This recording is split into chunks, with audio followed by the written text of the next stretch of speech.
Hello, everyone, and welcome to our December webinar series.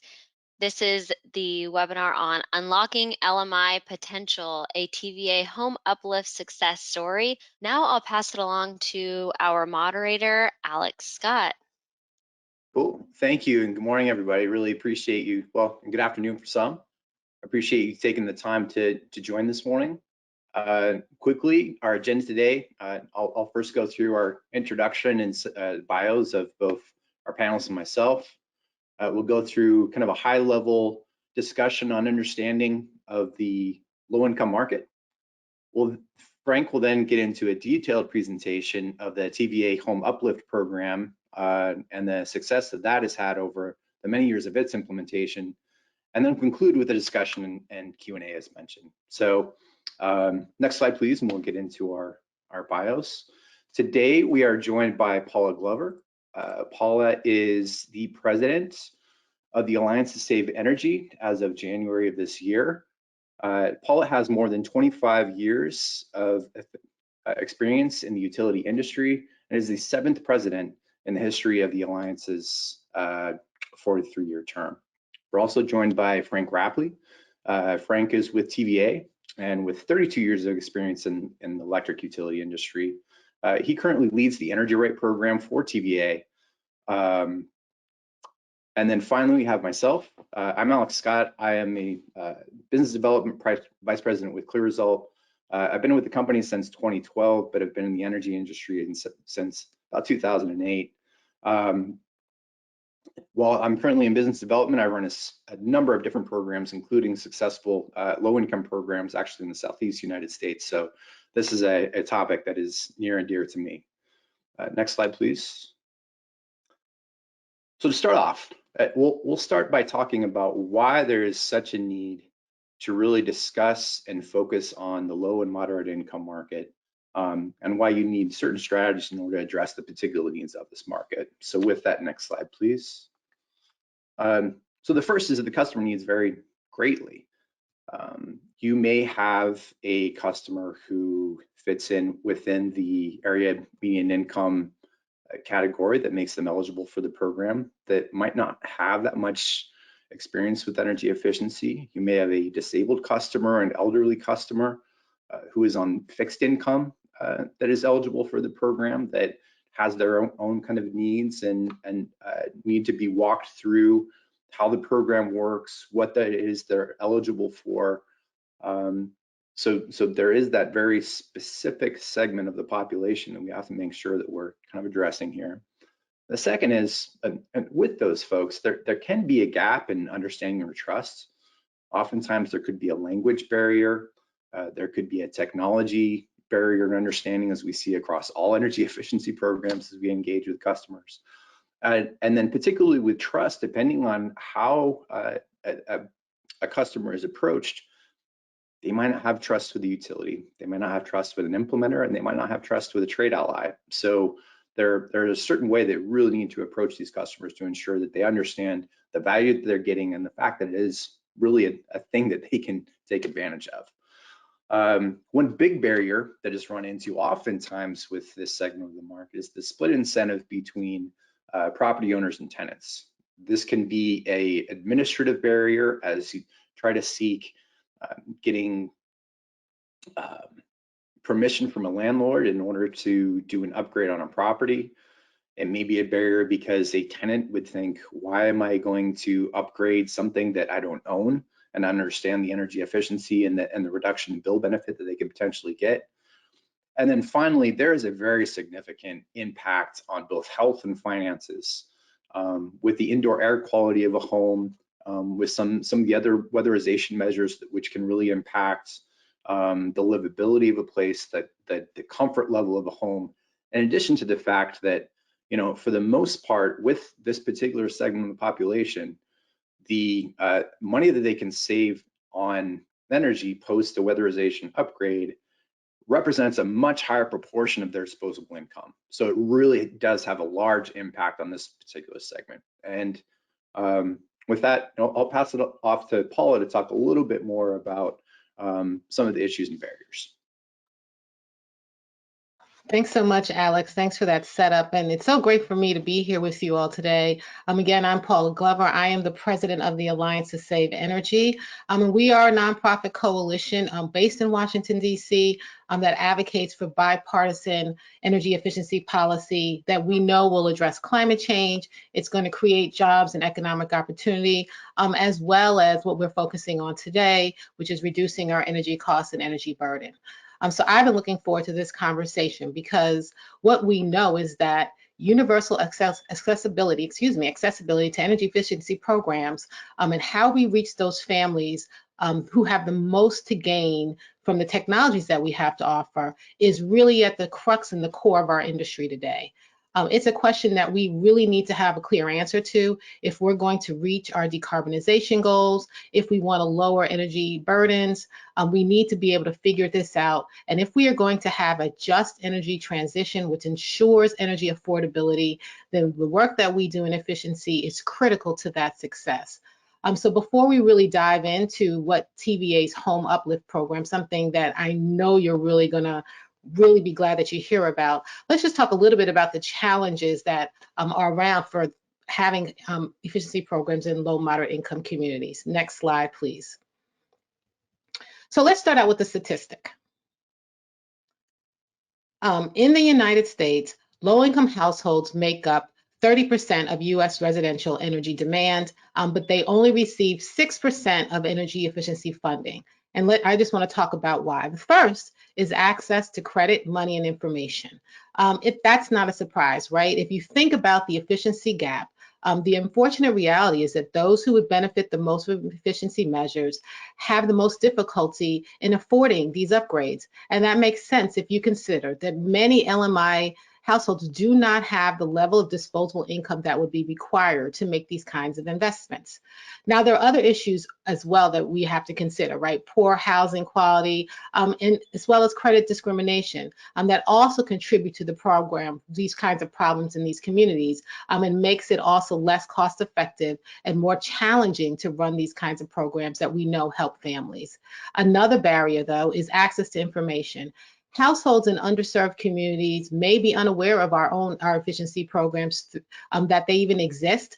And without access to that information and access not only from the utility company, but from other trusted advisors, they can have a lot of misconceptions about why the utility company would want to help them save money on their bills. And that actually relates to our third challenge, which is the social barriers, right? There is a lack of trust between customers and our utility companies in our underserved communities, but in communities throughout all kinds of jurisdictions. And that can be accentuated by factors like language, literacy, maybe even immigration status. And so when companies are trying to run a successful LMI program, they need to consider those specific makeup, those social barriers of those communities that they are trying to serve.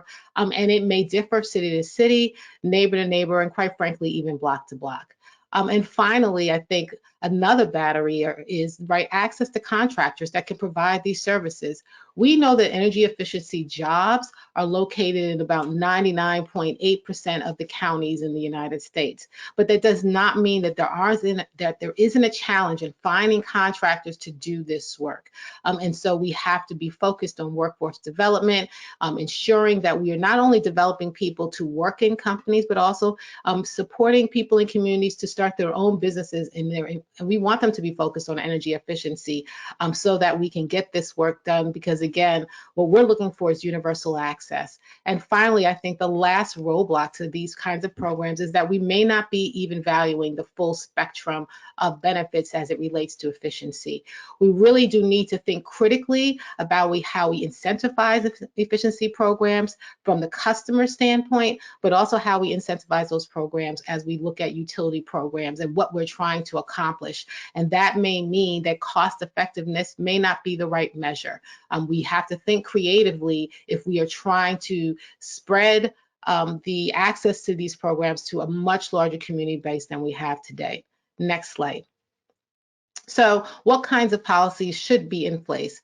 Well, First of all, I think for overcoming that foundational barrier, lack of access to credit and capital, policies and programs have to focus on how we're going to bring down those upfront costs.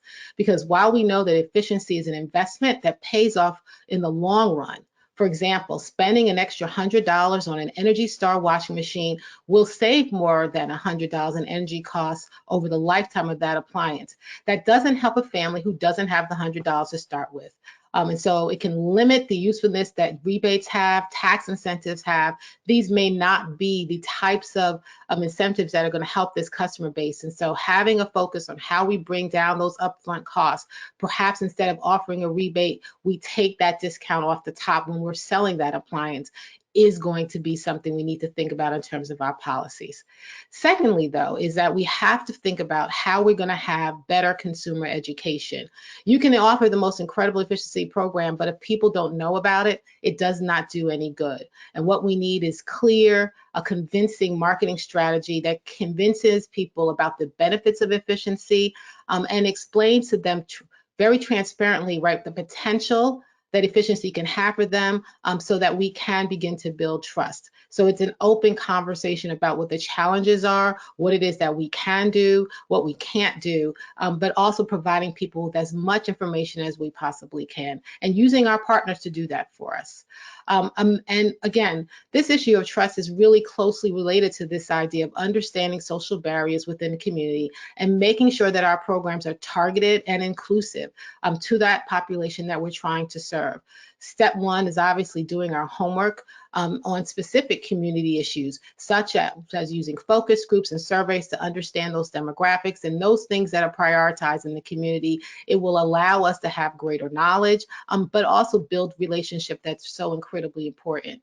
And finally, when it comes to making sure that the contractors are actually going to get efficiency work done, again, we have to expand those opportunities for training and workforce development.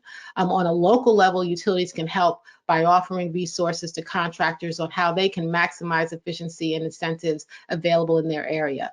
And by maintaining lists of certified contractors on their website or other information that consumers can readily get. But the issue of having a ready workforce is actually a broader problem, and one that we are throughout the industry are confronted with and need to deal with, and one that's only going to grow as demand accelerates for clean energy technologies.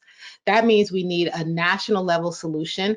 A specific bill that I will call out is the Green Collar to Blue Collar to Green Collar Jobs Development Act, that's been championed by Congressman Bobby Rush from Illinois. And this would create a nationwide energy jobs training program. Importantly, it would prioritize efforts to train workers from communities that are not historically represented in our industry and our sector, like women, African Americans, making sure that we're spreading opportunity equitably. And so this is one piece of legislation that the Alliance has been advocating for. And finally, I think we need policies that really do shift the dependency on cost effectiveness and using that as an incentive for our utility companies. We've got to figure out how we better value energy efficiency and value it in such a way that we do have much broader access, and not just access, but quite frankly, participation in our efficiency programs.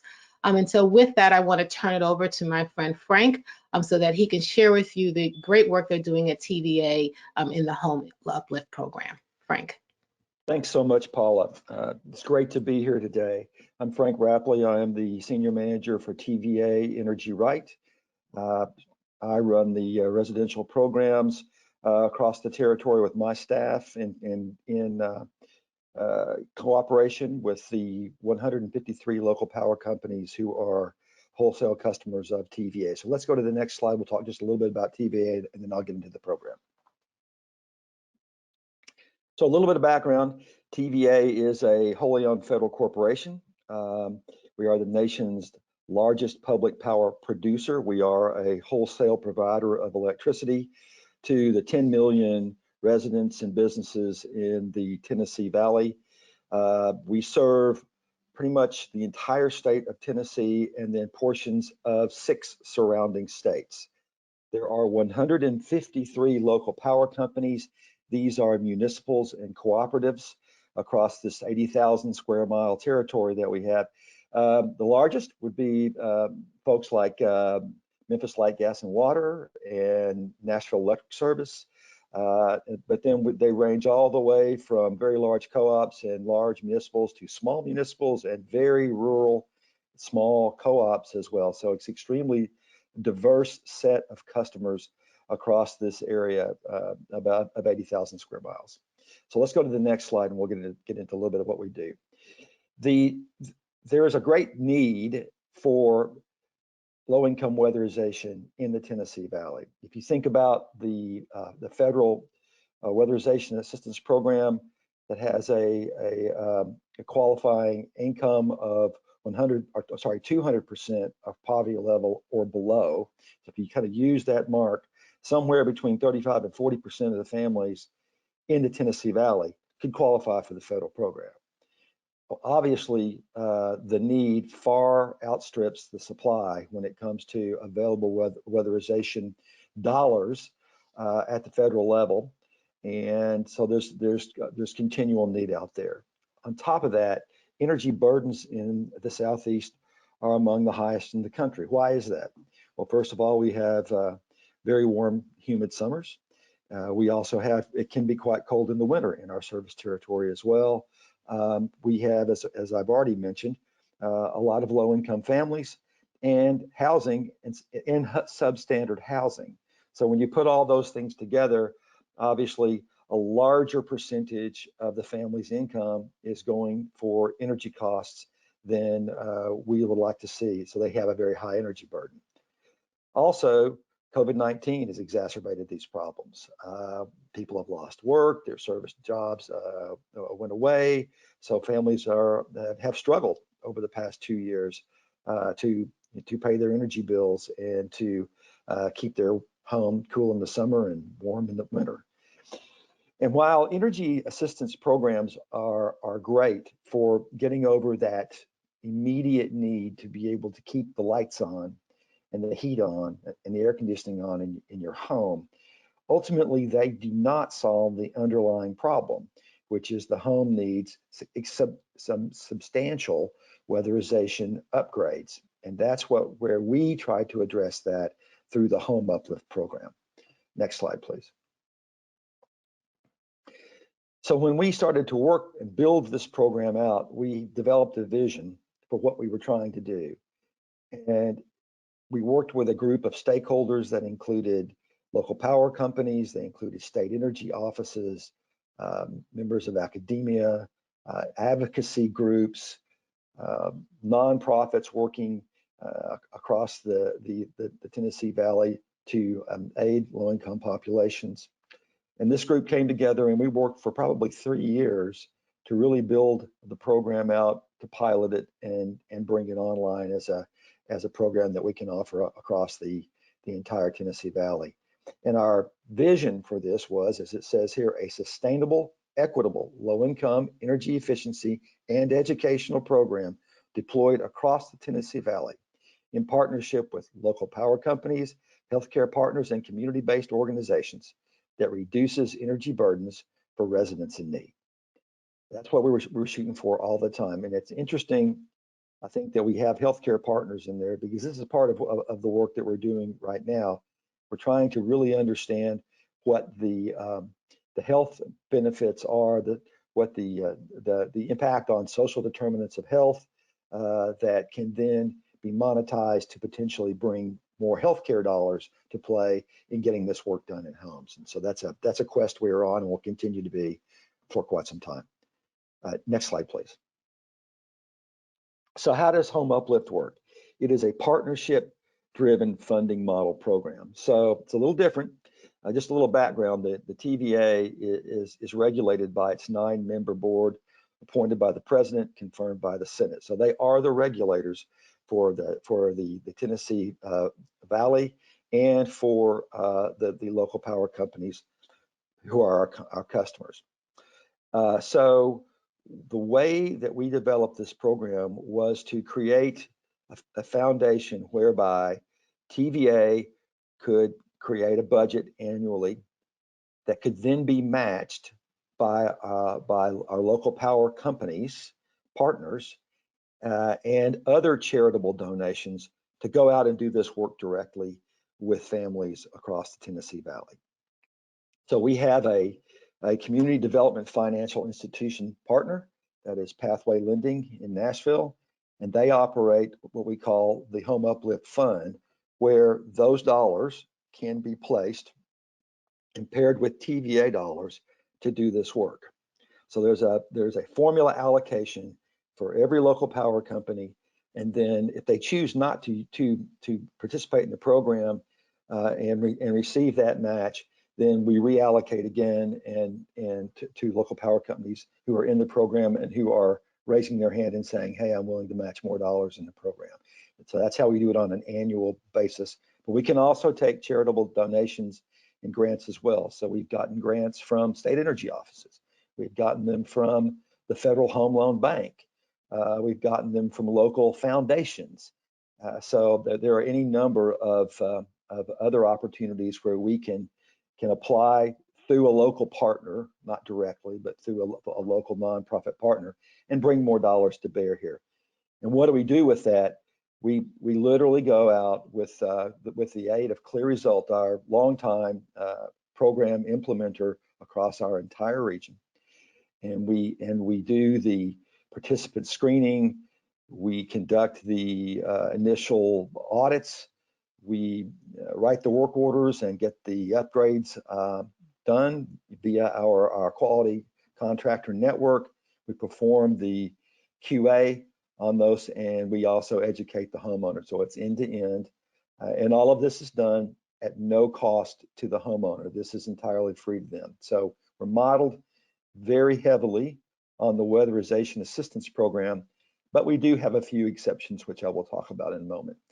Next slide, please.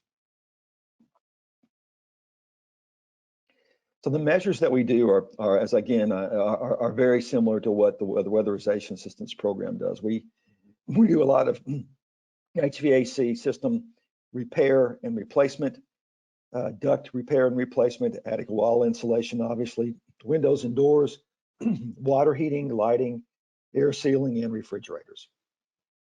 We do probably less on the windows and doors than we do on the others, simply because they're not as high on our priority list as some of the other measures, and because of the cost. But a lot of our dollars go into HVAC.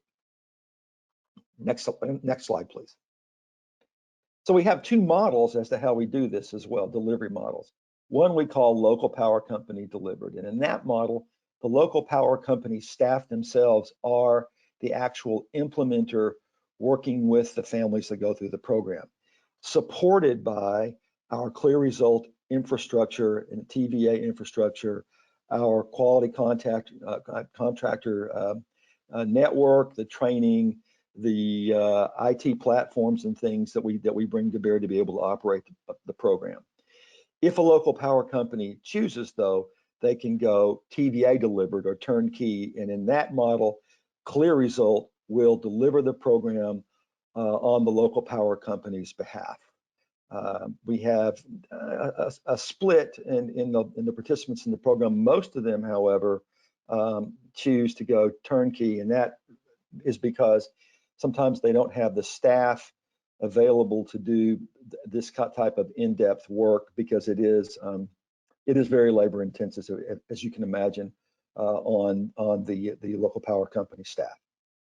So we're modeled after weatherization assistance program.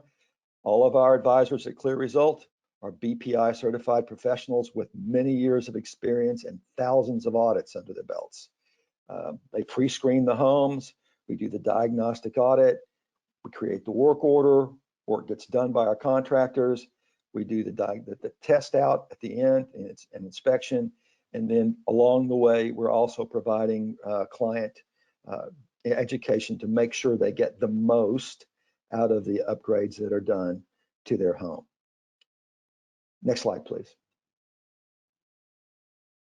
Now, there are a few things that are pretty big differences, though, between our program and the federal program. One has to do with our team. So we have a team of dedicated auditors and inspectors. It's all they do. They work across the entire Tennessee Valley. We have a call center, back office, all of the things that you need to to operate a program at scale across the entire service territory. Some of our community action agencies face some really significant constraints, particularly in the rural areas where, because of the funding allocations for the weatherization assistance program, they may only do a handful of homes a year. So they're relying on auditors coming in from other parts of the state to be able to do that work. And it can really strain them at times to actually get their money spent that's coming down from the federal program. The other thing we have is quite a bit of flexibility in how we choose to administer the program and the dollars. So, for instance, we replace a lot of HVAC systems that under the federal program would most likely be repaired only. So if we see an old system out there, it's working, but we know its usable life is just about up, we'll go ahead and replace it because we know we'll walk away from that home if we don't do that. The unit may be functioning then, but we know in a couple of years it's probably not going to be. So we might as well just go ahead and get it replaced while we're doing the work there. And we can do that because we don't have to think about a savings to investment ratio. Paula was talking about these utility tests that are used with energy efficiency programs, and just being very honest here, this is a high touch, high dollar program. They're not going to pass the utility cost test or the societal test. They're just not, because of the very nature of the program that we're doing. They're not least cost programs, but they're vitally important. And our leadership and our board totally understand this and have made the policy decision to say this is a mission-driven program. We're the TVA. This is why we exist, is to help all the people of the Tennessee Valley. We're more than a power company, and this is mission-driven for us. So we have a lot of flexibility, which I think helps us be able to do this work and put the dollars into the homes that they really need.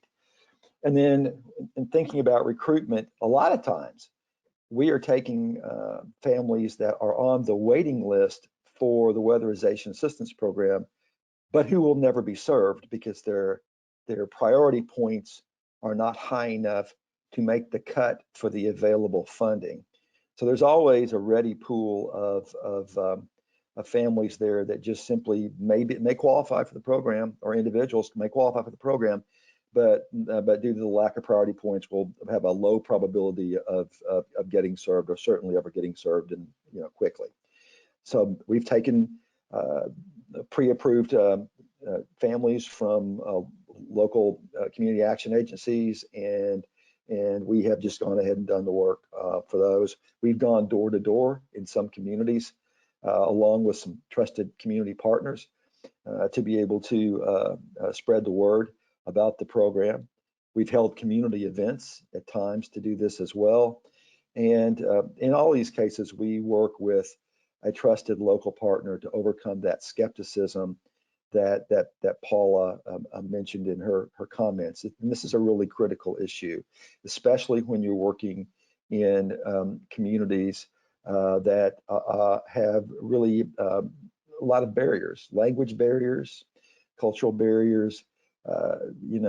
She talked about these a bit, but you really need to be working with local agencies and nonprofits that in the faith community that are embedded in the community. They're trusted, and they can give you that entree that you need to be able to reach the families and get the work done. So there are a number of things that we do to try to break down those barriers and expand the program. Next slide, please. So underpinning all of this is a pretty sophisticated software platform that we developed with CLEAResult and energy data metrics to be able to operate the program at scale.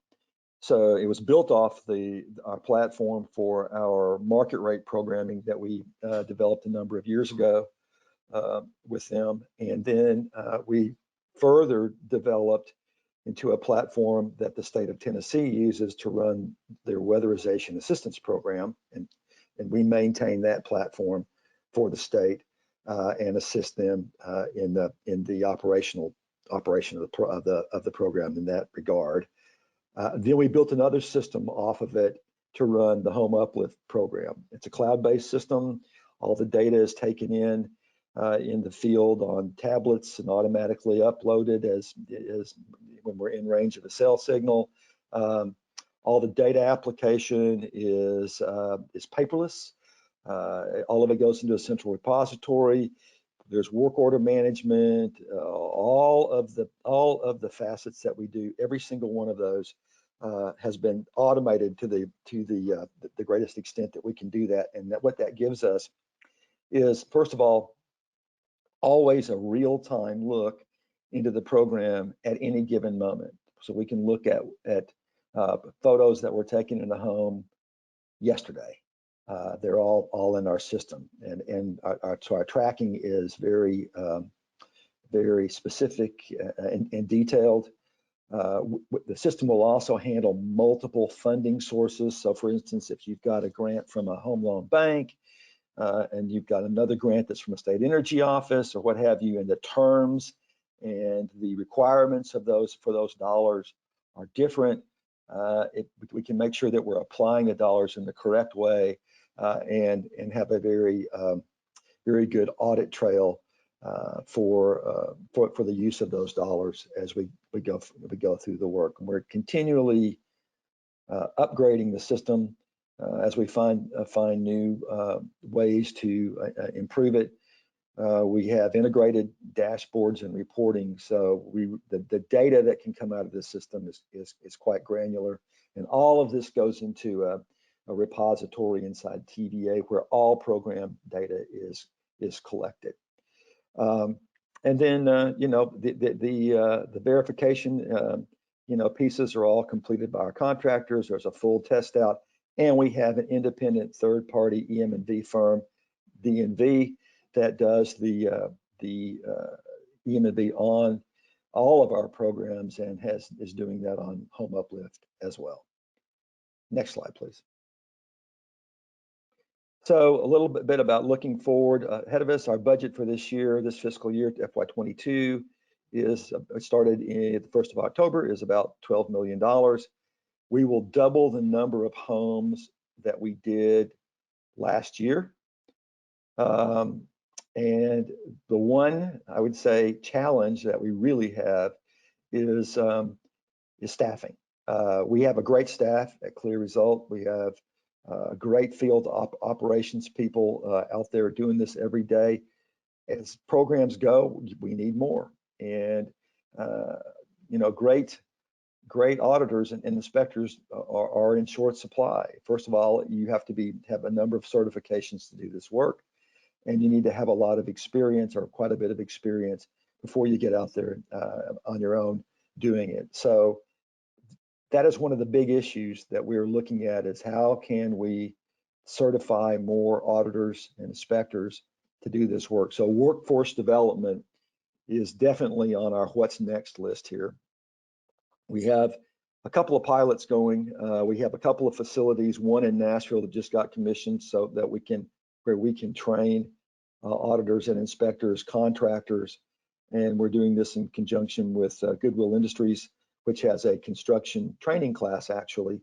And our hope is to take their students who go through that course, give them some building science education, and then be able to connect them up with our contractor network, because all of our contractors who are doing weatherization work or HVAC are continually looking for talented folks to come and work in this field. There is definitely a shortage. So workforce development will be a growing focus for us over the next decade, I'm sure.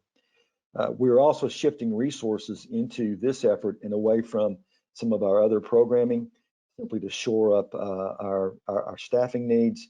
Home Uplift is the only program where we provide grants to the end user, or it's not even a rebate, we pay for the work.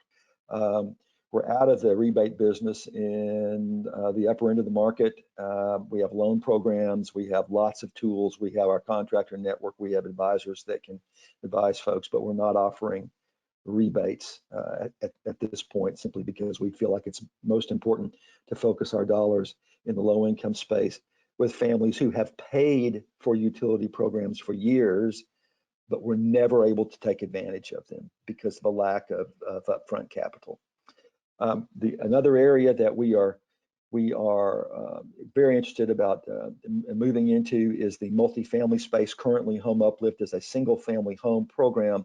It's open to homeowners and to renters as well. So, but that's renters of single family homes. We have a couple of pilots underway in the multifamily space, and we are hoping to build out a similar solution for those families that live in those types of complexes or high rise or what have you. So that's the next place we're going. And then, of course, as I'm sure we all are, all eyes are on Washington. The infrastructure bill was just passed. There is quite a bit of money in it for the weatherization, thank goodness, and other projects. There's workforce development dollars there. So we are reaching out to our state partners to understand how we might be able to help them take advantage of that funding, whether it's directly with the states or with various community, local governments and nonprofits in the area, where we can be a resource to them to be able to leverage those dollars. That's kind of what's on, what we're looking for in our fiscal year 22. Let's go to the next slide. So 21, as I mentioned, was a good year for us. We'll double it. Actually, you can see our fiscal year runs from October 1 through September 30. In reality, because of COVID, we didn't get into the field to start even doing the audits for these homes until March. And between March and the end of September, this last September, we were able to complete 768 homes. We generally average about 4,400 kilowatt hours, somewhere about there on these homes, and that translates to well over $400 of annual savings for these families. We have 37 of our local power companies participating right now. We leveraged 8.8 million in local power company and third-party contributions in 21. And that was paired with 5.6 million in TVA funding, and that's money that went directly into homes. So you're looking at dollars that went at that 8,332 average cost. That's dollars that we put in the home. We do have obviously administrative costs on top of that, but majority of our dollars goes into the home. Great majority. Next slide, please. I think this may be coming up to my last one here. This is an overall look at the program. Since inception in December of 2018, and those were really the 7 pilots that we were operating at that time. Thus far, we've done right around 2,500 homes. The average age is 56 years old, and run about about 1,300 square feet. Again, we do about $8,000 worth of work per home. Now, I have to say this, that cost is going to go up because of the supply chain issues that we see and just the rise in the cost of material. So we'll probably be targeting somewhere between $9,000 and $10,000 as we go forward. Hopefully those prices will ease at some point. And you can also see here the kind of where we spend per measure. And as I mentioned before, we do quite a bit of HVAC replacement. So you can see on a dollar basis, that's very much the most expensive thing that we do in the program, which we do quite a bit of that. But we cover the waterfront on the other measures as well. Almost all houses need air sealing. They need insulation. They need duct sealing. That's the 3 things that just about every house we walk into needs, and then obviously HVAC and other things. So with that, I think next slide. We can go to QA and discussion, and I believe Alex is going to join us now. Hi, Alex. That's right. Yeah, thanks, Frank. And thank you, Paul, as well. A lot of great information I mean, it just shows how complex these programs are and all the considerations that have to go into policy, program design, and then program delivery, and how that's, it's just a moving target. Frank, you touched on this a little bit with the upcoming federal infrastructure bill. And as we get into, actually, let me pause there. As we get into Q&A, I'll start off the Q&A with a question. Should you have any questions, please go ahead and enter those into the chat, and then we'll read those out and get the feedback from our panelists. But Frank, you talked about the federal infrastructure bill, all that money that's going to be coming down next year. This is the biggest federal investment in both LIHEAP and WAP programs that we've seen since the American Recovery and Reinvestment Act. That's right. Certainly a lot of lessons learned, and that go around for these programs. What lessons were learned there, and then how can we apply those to this next round of investment? Well, I think they got it right in the way that they're applying the funding for weatherization. As I understand it, the $3+ billion that are being injected there are not like in ARRA. Literally, the money that was injected had to be spent in 2 years, and so the market was not able to absorb it that fast. Well, the market did, but there were some real hiccups doing that, and we were involved at that time in trying to ramp up the resources in Tennessee to be able to take the funding that was coming into them. And it was really it was a huge challenge, because you just simply can't, you can't ramp up the audit staff, you can't ramp up the contractors that fast. But this time they're going to give a runway, and that's the thing that's going to be really important. I mean, I've talked to folks, maybe, it's going to take, we have to ramp into this over probably 18 months to get to a point where we can, fully utilize that. One of the things that we're going to want to do is work very closely with the state agencies to understand how we can help in that regard. But that's, and it's not just auditors and inspectors, it's contractors as well. So that's the challenge. It's wonderful the funding's coming. We just need, and I think we are this time, going to ramp that in and make the very best of that as well. So I'm very hopeful that that's going to happen. And there's also a lot of workforce development dollars coming into play here too. That's going to help a lot too. Yeah. I guess one of the nice things we did see with that our investment, as you mentioned, your auditors need to be BPI certified in a number of states around the country. I mean, there are a lot of training facilities that were really built out to be able to kind of train that workforce rapidly and get them out in the marketplace. So those can be really taken advantage of. I guess there's one other thing that I hope happens this time. With ARA, you had this big push 2 years, and then the funding, went back to normal levels, and so we had kind of a boom bust, if you will, in the industry. I'm hoping as the future unfolds that we'll get some strong continued levels of funding for weatherization going forward once these initial dollars are spent. Yeah. I mean, I'd like to add, though, I think to what Frank is saying, that we're actually, not only hoping, but that we're going to need it, right? The administration has a commitment of 2 million homes weatherized in the next 2 years. What we know is that weatherization, traditionally in the funding, it's 35,000 homes a year. And so while this money is really, really important, and the way that we spend it and spending it right is important, it will not be enough of an investment to hit that 2 million home that we have as a goal. And so programs like TVAs and others are going to be even more important because they're going to be filling the gap where federal dollars can't do it. Right. Absolutely. Be interesting to see. Yeah. So Frank and Paul, I think you both had touched on just the importance of working with community-based organizations to get the word out, to get kind of the trust in the community. I'll give you an example. I delivered a low-income program in New Orleans.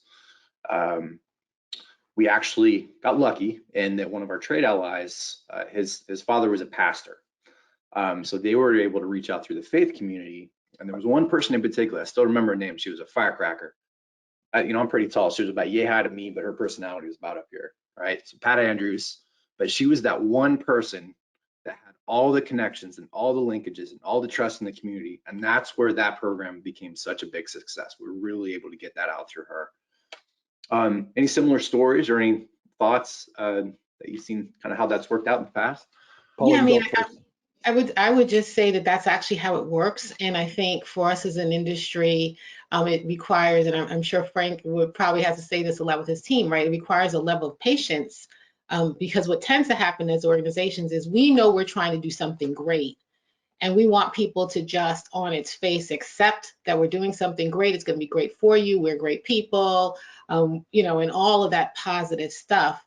But I think we need to always remember the context in which we're going into communities, which is that these are communities that have been ignored for generations and multiple of generations. Or they've had experiences where people have made promises and did not fulfill them and just left. And because of that, that means it requires more effort for us.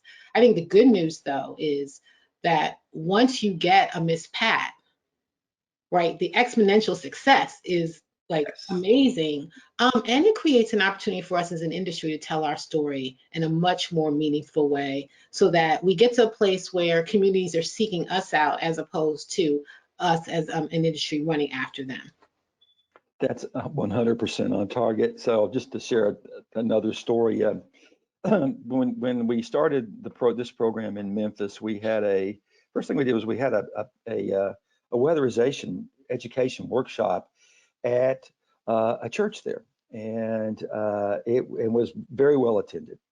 And there were members from the city there, from the Memphis Light, Gas, and Water, and we were there holding these workshops. And I met a lady there who had qualified for the federal weatherization assistance program, but because you know, she was 72 years old, a widow, was always getting bumped down because of the priority points. She'd been on the roll for a couple of years, and just there were families with more need that came in, obviously, and so she was never going to get served. And so I said, look, we're about to start this program. If you will give me your name and your phone number, I'll get somebody in touch with you, and we'll make sure that we do this work on your home. And sure enough, we did, and that was the first house that we did in Memphis with the program. This lady, who is a wonderful friend of mine now for over the years, is Esther Patrick. She, all of a sudden, we found out she was completely connected across the community, has been an enormous promoter of the program, and has opened so many doors for us to do more than we ever thought we could do.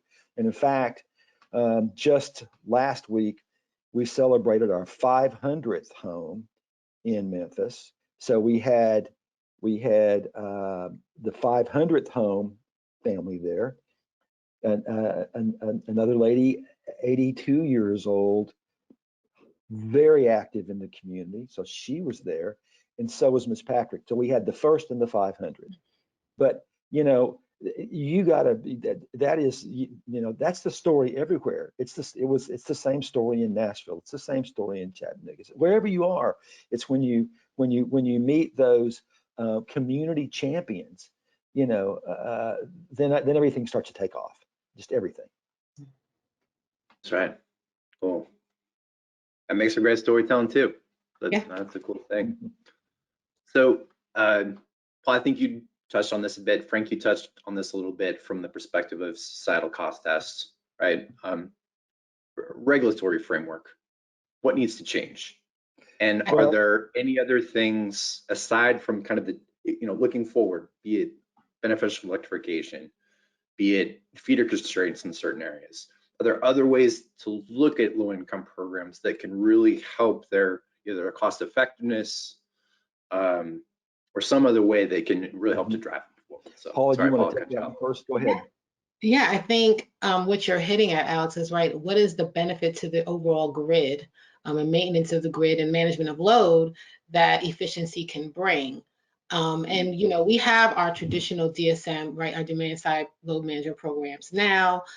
Even I'm involved in one where they can shut down my air during really, really hot days and so on and so forth. But again, that's a certain segment of the population who's going to be able to take advantage of that, who even understands what's going on. And I'll tell you a story. Years ago when I lived in Maryland, but in another company's jurisdiction, they had somebody coming every week. They put things in the mail about this program, demand side management program. And then one day somebody showed up at my door, probably after a couple of months of things coming in the mail. And two things occurred to me. First was, why was the company sending me things in the mail when I said send me my bill, which would be the most important thing you could send me electronically? If I'm saying send me my bill electronically, why are you mailing me anything at all? Because the thing that's most important communication is make sure I get my bill so that I can pay it. But what we found is that when the gentleman came by my house and I answered the door and I said, oh yeah, I'm familiar with your program. You've been sending me mailers. He said, I've been at this 3 hours and you're the first person who knew what I was talking about. Right? So that's about effectiveness of how we're doing our work. But I think if we really want to be able to manage the load on our grid and prevent us from building more stuff, right? Whether that's generation, transmission, distribution, whatever that is, we have to value efficiency as a tool that allows us to do that. And in a regulatory construct, that means that when companies are presenting efficiency programs and maybe have to be a little bit more creative about the types of programs that they present because they want to hit a much larger population, regulators need to look at those programs not just for cost savings and cost effectiveness. They also should be looking like, what does this displace if we're able to have the kind of impact that we want to? And then I would say incentivize companies to do that. Because what we know in rates, you're going to pay for it one way or the other, right? So we can increase rates by buying more stuff. We can also increase rates by creating a mechanism that encourages people to use less. And I would suggest that the latter is better than the former. Great. Yeah, it takes a combination of things to address this. One of the things, Rick, you were talking about how are programs valued. In some jurisdictions now, they are, I think Massachusetts in particular, they are addressing non-energy impacts in their evaluations of programs, and that's really important. And we track that very carefully too, because there are all of these ancillary benefits that come from doing this work that would never show up in a utility cost test or a societal test. The classical, nature when you're valuing programs. So, for instance, we've had an ongoing health study for several years now, where before we do any work in the house, we survey all the family members, come back a year later, survey all the family members again. We have a research house in 3 Cubed in Knoxville that's doing this work. We're working with the state of Tennessee Medicare provider, which is TennCare, to understand too what the actual cost impacts are among the families that are receiving Medicaid. So they're also working to do that analysis. We do see improved health outcomes. We see far less thermal stress, far less mental stress, quite honestly, ability to control their utility costs like they've never been able to do before.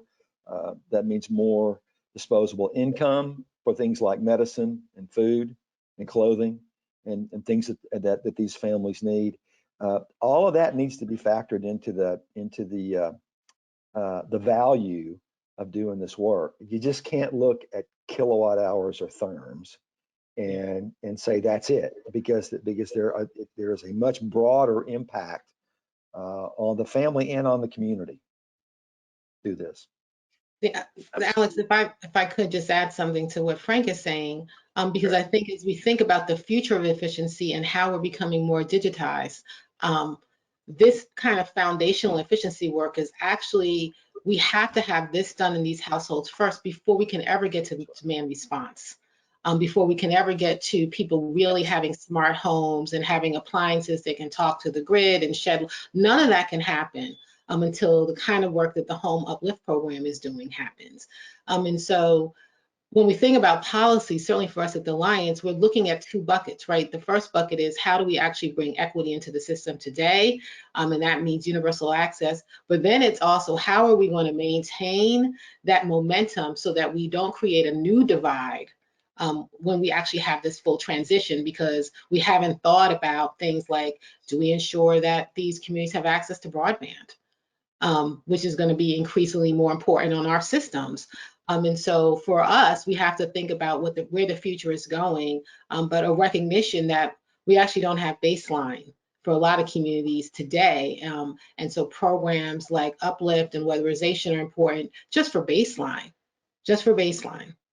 Great point, That's Paula. Just exactly getting right. ready for that kind of next step of what the grid and delivery of energy will look like. That's, yeah, awesome.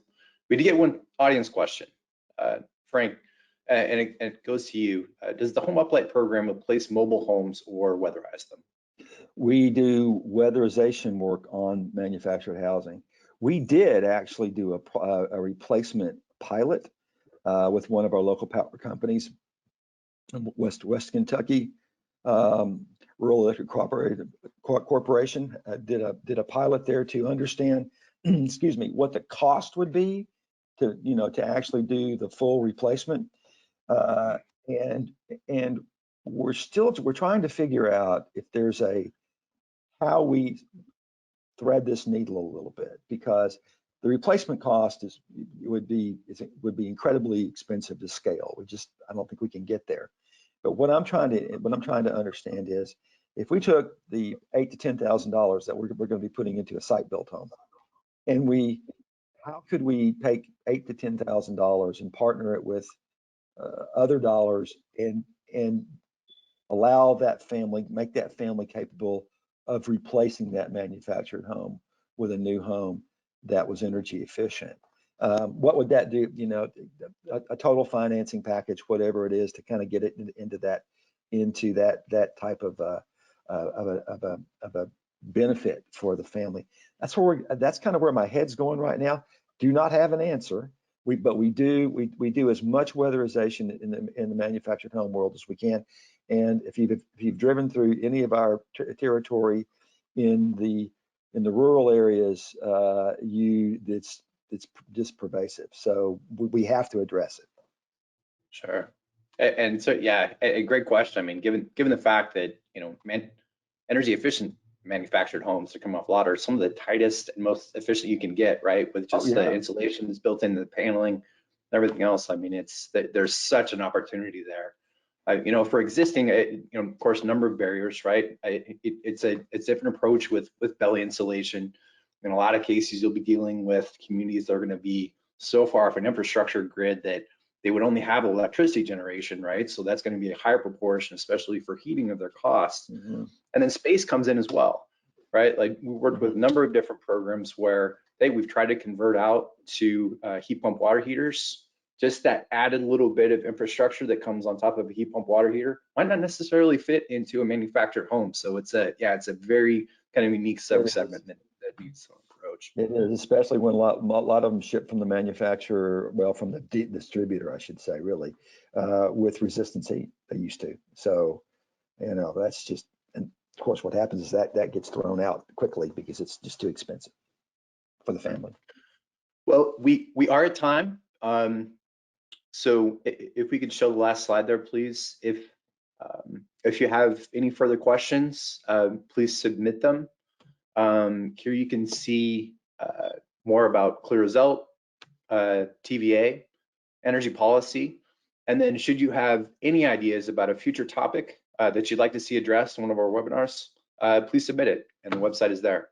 Frank and Paula, great discussion. I wish we had more time, but thank you for taking the time today. And I appreciate your wealth of knowledge. Thank you for having us. Really appreciate it. Great to see you, Paula. You too, and happy holidays to you both. Happy holidays. All right, happy holidays. Take care, y'all.